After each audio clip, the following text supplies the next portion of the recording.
उन्होंने कोविड-19 मरीजों की देखभाल की। साथ ही उन्होंने टीकाकरण की अहमियत और फायदों के बारे में भी लोगों को जागरूक किया। भारत ने 150 करोड़ टीकाकरण की उपलब्धि इन्हीं की कोशिशों की वजह से हासिल की है।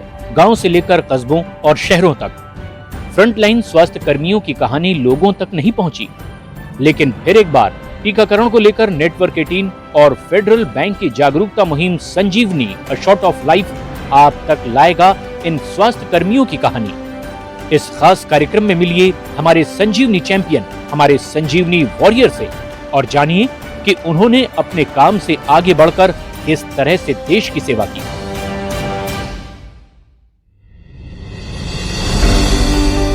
डॉक्टर भुवनेश्वर वर्मा ने छत्तीसगढ़ के नक्सल प्रभावित जिले दंतेवाड़ा में अपनी सेवा दी, जिन्होंने दूर दराज बसे गांवों तक पहुंचने के लिए अपनी टीम के साथ जंगल, नदियां और पहाड़ी रास्ते पार किए। कोविड-19 को लेकर लोगों को जागरूक करना और क्षेत्र के आदिवासियों का टीकाकरण करना डॉक्टर भुवनेश्वर वर्मा के 2 मकसद थे, जिसमें उन्होंने सफलता हासिल की।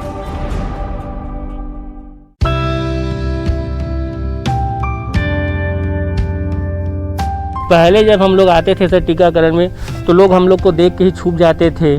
कई बार तो ऐसा कंडीशन आया कि गांव के बाहर से भी हम लोग को बोल दिए थे कि आप लोग टीकाकरण के लिए मत आइए, आप चले जाइए। लेकिन अब ऐसा नहीं है, लोग खुशी मन से स्वेच्छा से बुलाते हैं कि आइए हमारे ग्राम में टीका लगाइए। आज जिस हम ग्राम में हैं ककाड़ी में, यहाँ कम से कम 90% लोग को वैक्सीनेटेड हो चुके हैं। अब ये इतने शेड्यूल एरिया हैं, इतने पहुँचहीन क्षेत्र हैं, यहाँ अगर 90% वैक्सीनेशन हमारी टीम ने किया है तो हमारे लिए बहुत बड़ी अपॉर्चुनिटी है। लोग यहाँ बहुत ज़्यादा शिक्षित हैं, किसी चीज़ के बारे में जानते नहीं हैं। यहाँ लोगों को उस चीज़ के बारे में बताना, ये हमारे लिए बहुत बड़ी अपॉर्चुनिटी है। गांव वाले लोगों को सर बहुत समझाए, तो फिर भी समझ में नहीं आ रहा था कि उनको कि कोरोना बीमारी क्या होता है बोल के। तो फिर उसके बाद सर हमारे गांव में बहुत प्रयास किए सर, बहुत प्रयास किए। हम लोग की नदी नाला जो पार किए हैं, कम से कम 8-9 किलोमीटर 10 किलोमीटर हम लोग को पैदल चलना पड़ता था। जो नदी है कभी कभी तो कमर के ऊपर से नदी से चलते रहते थे, वहाँ भी हम लोग नदी क्रॉस किए हैं। पहले गांव वाले ना बहुत डरते थे हैं, उसके बाद हम उनको बुला करके धीरे धीरे समझा करके हैं उनको बताया गया है, तब से वो टीकाकरण में आते हैं, लगवाते हैं सर। मन में इस चीज़ का ना डर हमेशा लगा रहता है कि कहीं हमारी टीम के साथ या फिर मेरे साथ ऐसा कुछ ना हो जाए, कहीं कोई वैक्सीन बॉक्स हो या फिर वैक्सीन को कोई छीन ना ले, कहीं कोई मारपीट ना कर दे। इस टाइप से हमेशा तो थोड़ा सा डर में लगा रहता है सर। मैं और हमारी टीम ने ये संकल्प लिया था कि कोविड से यहाँ पे किसी की डेथ ना हो, ये हमारे लिए सबसे बड़ी चैलेंज था। हम इस चीज़ में खरे उतरे हैं। हमारे क्षेत्र में यहाँ कोविड से एक भी डेथ नहीं हुई है। हम लोग घर घर जा के सर्वे किए, सबका कोविड टेस्ट कराए, सबको कोविड अगर जिसका भी अगर कोई सिम्टम दिखता था, किसी का कुछ अगर वो भी दिखता था, हम लोग उसको तो तुरंत वहीं पे जाकर उसको मेडिसिन दिए थे। इसीलिए हमारी टीम घर घर जा के जहाँ जहाँ जो लोग मिले, खेत में मिले, घर में मिले, कहीं भी मिले, झाड़ के इमली झाड़ के नीचे, आम झाड़ के नीचे, वहाँ पे उन लोग को पूर्ण वैक्सीनेशन किए गए। जब से वर्मा सर और वो सिस्टर लोग टीम लोग आए, उसके बाद से धीरे धीरे उनको समझाया गया, 1 बार 2 बार 3 बार है, धीरे धीरे गोंडी में भी बताया गया। उसके बाद वो लोग समझने लगे। अब टीकाकरण बड़े आसानी से होता है सर। ये पहले टीका नहीं था, डर गया फिर अभी लगा रहे हैं, इंजेक्शन लगाते अभी नहीं डर रहे हैं, उन लोग भी अच्छा चल रहा है। अभी क्या सर समझ में आ गया कि उनको कि वैक्सीन लगाना जरूरी है बोल के, तो फिर अभी अपने आप हम लोग सर बताए तो अपने आप आके गाँव वाले लगा रहे सर वैक्सीन। शुरू में कोविड वैक्सीनेशन के बारे में कि जो लोग टीका लगाने आते थे इसको एक त्यौहार की तरह सेलिब्रेट करते थे कि आप आइए वैक्सीनेशन लगाइए, और साथ में उन लोग को खाने पीने के लिए अरेंजमेंट भी होता था। गवर्नमेंट ने उसके कोविड की जागरूकता के लिए नाट्य वो कार्यक्रम भी वो आयोजित किए थे, जो घर गांव जा के उसमें अपना कला जत्था का प्रोग्राम दिखाते थे।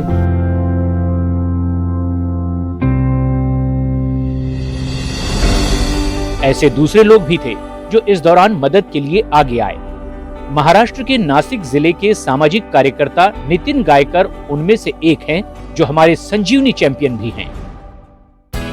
सब्जियों के खुदरा व्यापारी नितिन गायकर कुछ समय के लिए अपने व्यापार से हट गए हैं और एक समाज सेवी और सामाजिक कार्यकर्ता के तौर पर काम करने लगे हैं। कुछ किलोमीटर में फैले दूर दराज के इलाकों में नितिन घर घर जाकर खाना पहुंचा रहे हैं। नितिन ने इस सेवा की शुरुआत महामारी के दौरान की, जो आज भी जारी है।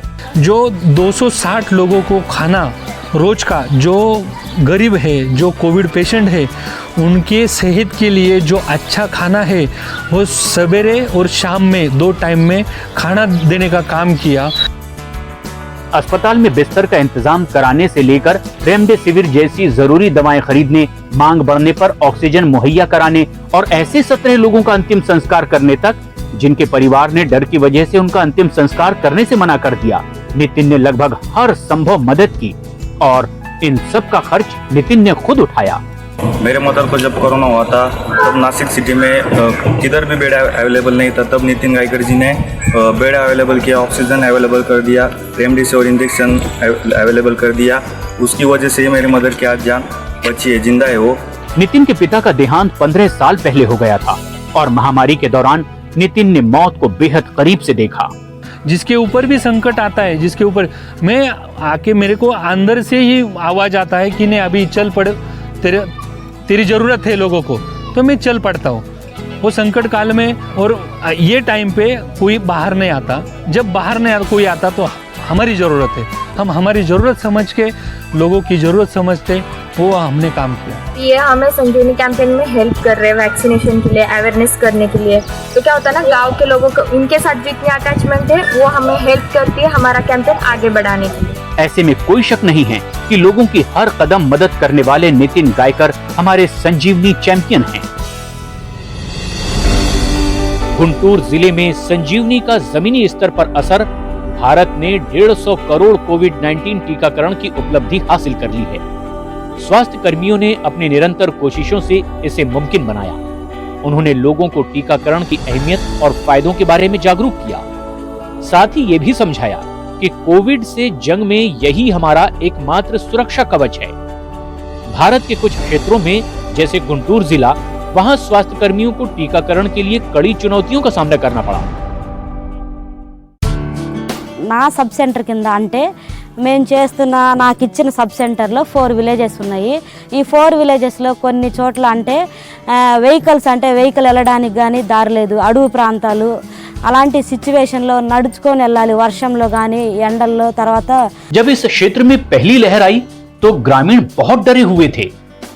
गुंटूर जिले के बुल्लापल्ली में एएनएम के तौर पर काम करने वाली क्रांति बाई का कहना है कि दूसरी लहर के दौरान तेजी से संक्रमितों की संख्या बढ़ी और बड़ी तादाद में लोगों की मौत भी हुई, लेकिन फिर भी लोग टीका नहीं लगवाना चाहते थे।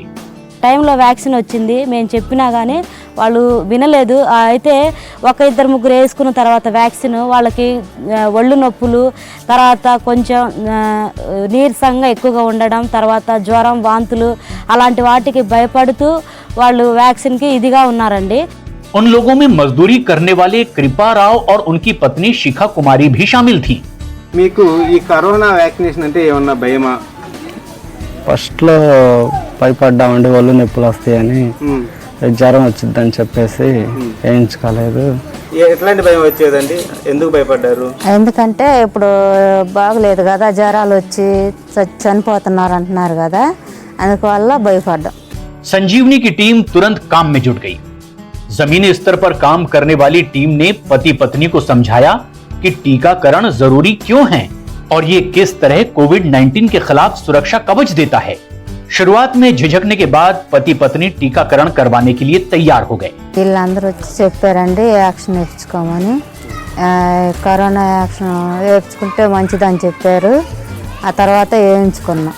ఒక రోజు కొద్దిగా ఒళ్ళు నొప్పులుగా ఉన్నాయి, అంతే, జ్వరంగానే అంత పెద్దగా రాలా. ఒక రోజు కొంచెం అంతే, మిగిలిన రోజునంతా బాగానే ఉంది.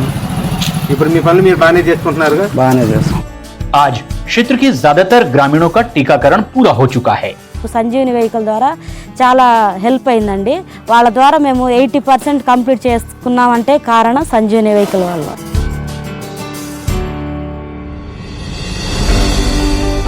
कोविड-19 महामारी के दौरान बच्चों ने भी जागरूकता बढ़ाने में अहम भूमिका निभाई। मध्य प्रदेश के झाबुआ जिले में स्वास्थ्य विभाग के सामने उस वक्त सबसे बड़ी चुनौती आ खड़ी हुई जब कोई भी टीका लगवाने के लिए तैयार नहीं हुआ। तब विभाग ने साथिया नाम की टीम बनाई, जिसमें स्वयंसेवी युवाओं ने जुड़कर आदिवासी जनसंख्या को टीकाकरण के लिए जागरूक और तैयार किया। झाबुआ जिला कोविड-19 के दौर से गुजर रहा था। द्वितीय लहर में काफ़ी हैरान परेशान झाबुआ जिला था। उस वक्त हमें भी एक आस नज़र नहीं आ रही थी कि कैसे हम झाबुआ जिले में कोविड-19 वैक्सीनेशन की प्रगति प्राप्त कर सके, क्योंकि मध्य प्रदेश के अंतर्गत झाबुआ जिला अप्रैल और मई के महीने में सबसे लास्ट कैटेगरी में था, 51वें स्थान पर था। तो बुखार आना स्वाभाविक सी बात है, क्योंकि आपके शरीर में यहाँ पे जब वैक्सीनेशन स्टार्ट हुआ तो हम लोगों को बहुत पुअर सिचुएशन लगी यहाँ की। जो वैक्सीनेशन के टाइम पे क्या होता था कि रिपोर्ट हमको देनी होती थी, पर वैक्सीनेशन हो ही नहीं रहा था।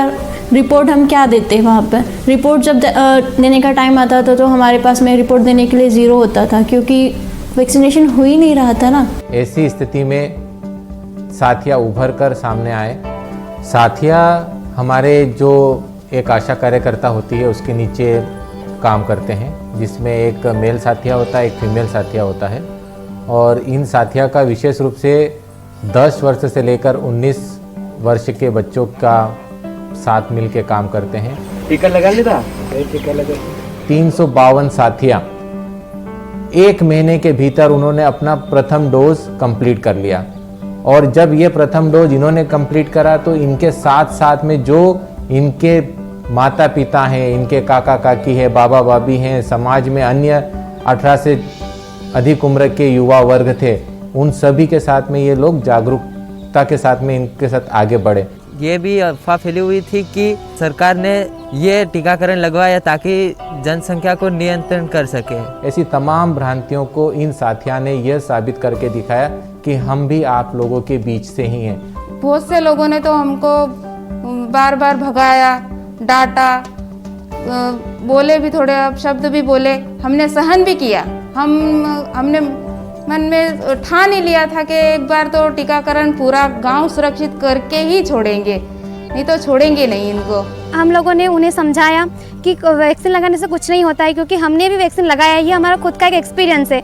फिर हमारे साथिया उन सभी ने भी वैक्सीनेशन करवाया, उन सभी ने, हमने उनको समझाया, बार बार घर जाके समझाया, एक्सप्लेनेशन करा, उसके बाद उन लोगों ने भी वैक्सीनेशन करवाया। साथिया लोगों ने ये समझाया, मुझे आते थे बार बार कहने के लिए कि बाबा ऐसा कुछ नहीं है, और आप लगाओगे तो आप ये बीमारी से बचोगे, और दूसरी बात इसके आपको कोई भी साइड इफ़ेक्ट नहीं होंगे, और कुछ होंगे भी तो हम आपके साथ हैं। इनकी बातें सुन के मन में हिम्मत एक जागी और मैंने टीकाकरण के लिए प्रेरित हो चुका। मुझे ये बहुत गर्व है कि मैं इस कम उम्र में इस साथिया में काम कर रहा हूँ, कि मुझे ये खुशी होती है कि मैं अपने गांव के लिए कुछ कर रहा हूँ, और उनको ये भी खुशी मेरी वजह से किसी और को भी टीका लगे, और ये मुझे बहुत खुशी होती है। हम लोगों ने लोगों के मन से जो भय था वो सभी दूर किया, और इसी के कारण लोगों ने सभी ने फिर वैक्सीनेशन फर्स्ट डोज पूरा करवाया। हमने इसी तरीके से गांव-गांव घर-घर जाके वैक्सीनेशन का डोज पूरा करवाया पहला। ये 0 से 100% तक में साथिया ने हमारी बहुत ज़्यादा मदद करी है, और आज हम फर्स्ट डोज में और सेकेंड डोज में 100% में आ गए हैं। मैं सफल तो मेरा परिवार सफल, मेरा परिवार सफल तो गांव सफल, और गांव सफल तो पूरा देश सफल।